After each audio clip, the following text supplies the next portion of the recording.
کراچی کے علاقے ڈیفنس میں دوستوں کے ہاتھوں تشدد کے بعد گاڑی میں بٹھا کر جلائے جانے والے مصطفیٰ عامر کے قتل کیس میں ملزم ارمغان کے دو ملازمین کے 164 کے مکمل بیانات کی کاپی موصول ہو گئی ہے۔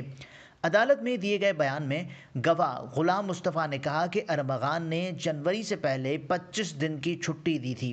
نئے سال کی پہلی تاریخ پر ہم 3 بجے دوپہر کو گھر آئے۔ ہم نیچے والے روم میں رہتے تھے، اوپر جانے کی اجازت نہیں تھی، کھانا باہر سے آتا تھا اور بنگلے کا گیٹ ریموٹ سے کھلتا تھا۔ گواہ غلام مصطفیٰ نے کہا کہ 6 جنوری کو 9 بجے رات کو ایک لڑکا آیا اور وہ اوپر چلا گیا۔ اس لڑکے کی شکل نہیں دیکھی تھی، پھر ہم کمرے میں بیٹھے رہے۔ 1.5 گھنٹے بعد گالم گلوچ اور 2 یا 3 فائرز کی آوازیں بھی آئیں۔ ارمغان نے کہا کہ اپنے کمرے میں بیٹھو اور لاک کر لو، باہر نہیں نکلنا۔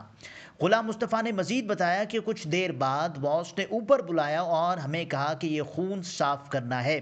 وہاں خون تھا اور اس لڑکے کا ٹراؤزر بھی پڑا ہوا تھا۔ وہاں ایک چھوٹے قد کا لڑکا تھا جس نے چشمہ پہنا ہوا تھا۔ ہم سے خون صاف کروایا اور اس کا ٹراؤزر ایک طرف رکھ دیا۔ رات کو دیکھا کہ جس گاڑی میں وہ لڑکا آیا تھا وہ گاڑی نہیں تھی، پھر ہم نے اپنے کمرے میں سونے پر ہی اکتفا کیا، لیکن ہمیں نیند فجر تک نہیں آئی۔ دوپہر 1 بجے ارمغان باہر سے واپس آیا، اس کے ساتھ ایک لڑکا تھا۔ پھر اسی دن باس نے اوپر بلایا اور کہا کہ نشان صحیح سے صاف نہیں ہوئے۔ گواہ غلام مصطفیٰ نے کہا کہ پولیس کی ریڈ ہوئی تو اوپر سے فائرنگ ہو رہی تھی۔ پولیس اسی رات ہمیں بنگلے پر لے گئی اور ہم نے خون کے نشانات دکھا دیے۔ عدالتی نوٹ میں کہا گیا کہ 164 کے بیان کے بعد گواہ نے ملزم کو شناخت کیا۔ ملزمان عدالت میں تھے جن کے نام ارمغان اور شیراز تھے۔ وکلائے صفائی نے بیان پر جرا کا حق محفوظ رکھا۔ دوسرے گواہ زہیب نے اپنے بیان میں کہا کہ 1 جنوری کو باس کے گھر آئے تو بہت کچرا تھا۔ جب کوئی کام ہوتا تھا تو وہ واٹس ایپ پر کال کرتے تھے۔ جو بھی دوست آتا تھا تو ہمیں اس سے ملنے کی اجازت نہیں تھی۔ باس نے کہا کہ کوئی کلائنٹ آئے تو مت ملنا۔ 6 جنوری کو مصطفیٰ نامی شخص اپنی بلیک کار میں گھر کے اندر آیا۔ 1 سے 1.5 گھنٹے بعد گالم گلوچ کی آواز آئی اور فائرنگ کی آواز آئی۔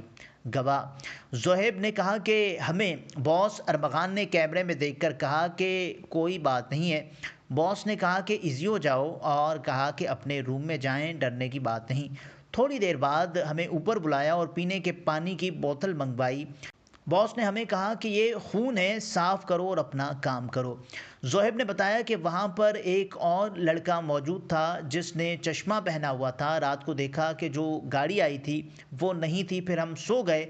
دوپہر 1:30 بجے کوئی دروازہ کھٹکھٹا رہا تھا۔ دروازہ کھولا تو باس اور ان کے ساتھ چشمے والا لڑکا کھڑا تھا۔ یہ دونوں اوپر چلے گئے، ہم اپنے روم میں واپس گئے۔ ہم نے دیکھا کہ جو ٹراؤزر ہم نے شاپر میں ڈالا تھا وہ وہاں نہیں تھا۔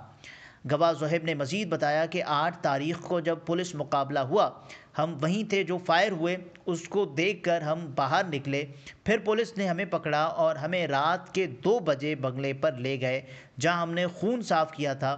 وہ جگہ ہم نے پولیس کو دکھائی۔ عدالتی نوٹ میں کہا گیا ہے کہ گواہ زہیب نے ملزم ارمغان اور شیراز کو شناخت کیا جو کمرہ عدالت میں موجود تھے۔